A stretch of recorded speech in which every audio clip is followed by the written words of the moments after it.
It's Sunday morning. லாஸ்ட்டாக நம்ம Saturday வ்ளாக்லேயே சொல்லியிருப்போம் ஊருக்கு போகிறோன்னு. காலையில் நம்ம ஊருக்கு கிளம்பிட்டோம். ஃபங்க்ஷன் பார்த்தீங்கன்னா ஒட்டஞ்சத்திரம் தான். என்னோட அத்தை பையனுக்கு வந்துட்டு பூ வைக்கிற ஃபங்க்ஷன்.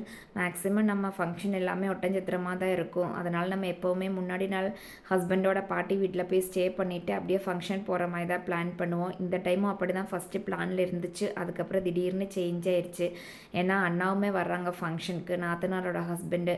அதனால சரி காரில் காலையில் கிளம்பிக்கலான்ட்டு இப்போ நம்ம ஃபார்ம் ஹவுஸ் தான் போயிட்டு இருக்கோம். அங்கே போயிட்டு எல்லாரையும் பார்த்துட்டு அப்படி நம்ம கிளம்பிட்டோம். ஆனால் பார்த்தீங்கன்னா எனக்கும் காருக்கும் வந்துட்டு செட்டே ஆகாது. காருக்குள்ளே ஏறினாலே அந்த வாமிட்டிங் சென்சேஷன் ஆட்டோமேட்டிக்காக வந்துடும்.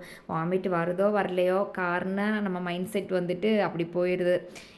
என்னன்னே தெரில. கார் வந்துட்டு நம்மளுக்கு செட் ஆகாது. பைக்கில் கூட எவ்வளோ தூரம் வேணாலும் ட்ராவல் பண்ணிடுவேன். இந்த டைம் நம்ம யோகிக்குமே இப்போ அப்படி தான் இருக்குது. அவனுமே வாமிட் பண்ணி ரொம்ப டயர்ட் ஆகிட்டியா. அப்புறம் கொஞ்ச நேரம் அப்படியே அவனை ரிலாக்ஸ் பண்ணி ட்ரெஸ் எல்லாமே சேஞ்ச் பண்ணி அப்புறம் கூட்டிகிட்டு வந்தோம். ஃபங்க்ஷனுக்கு கூட இதை லேட் ஆயிருமோன்னு நினச்சிட்டு இருந்தேன். ஆனால் நாங்கள் வந்ததுக்கப்புறம் தான் மற்ற ரிலேட்டிவ்ஸு மாப்பிள்ளை எல்லாமே வந்தாங்க. அப்புறம் கொஞ்சம் நேரம் எல்லாரும் கூட பேசிகிட்டு இருந்தோம். ஏன்னா இந்த மாதிரி நம்ம ஃபங்க்ஷன் டைமில் தான் எல்லாருமே ஒன்றா பார்க்க முடியும். ஸோ அப்படியே டைம் ஸ்பெண்ட் பண்ணிகிட்டு இருந்தோம். இந்த பக்கம் அப்படியே பொண்ணுக்கு சாரீ கொடுக்கறது, பூ வைக்கிறதுன்னு ஃபங்க்ஷன் போயிட்டு இருந்துச்சு. இதில் பார்த்தீங்கன்னா கொஞ்சம் கிளிப்ஸ் மட்டும்தான் ஆட் பண்ணியிருப்பேன். இவங்க தான் வந்துட்டு நம்ம மாப்பிள்ளை சார்ந்த ப்ளூ கலர் ஷர்ட்டு. ஏன்னா அதிகமாக வந்துட்டு ஃபோட்டோஸ் வீடியோஸ் எல்லாமே மாப்பிள்ளை மொபைலில் தான் எடுத்திருந்தேன். ஆனால் அதுக்கப்புறம் கிளிப்ஸ் எதுவுமே வாங்க முடியல. அவங்களும் பிஸி ஆகிட்டாங்க, நம்மளும் கொஞ்சம் பிஸி ஆகிட்டோம்.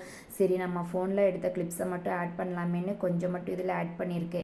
ஃபங்க்ஷனுமே நல்லபடியாக சூப்பராக முடிஞ்சிருச்சு. இதுக்கப்புறம் எல்லாருமே சாப்பிட்டுட்டு கொஞ்சம் வீடியோஸ் ஃபோட்டோஸ் எல்லாமே ஷூட் பண்ணிகிட்டு இருந்தாங்க. நாங்களுமே சாப்பிட்டுட்டு பாட்டி வீட்டுக்கு போயிட்டு அங்கே கொஞ்சம் நேரம் இருந்துட்டு அதுக்கப்புறம் ரிட்டர்ன் ஊருக்கு கிளம்பிட்டோம். அங்கேருந்து கிளம்பும்போதுமே ஈவினிங் 6:30க்கு மேலே ஆயிடுச்சு. கொஞ்சம் சீக்கிரமாக கிளம்பணுன்னு பிளான் பண்ணியிருந்தோம். ஆனால் டிலே ஆயிடுச்சு.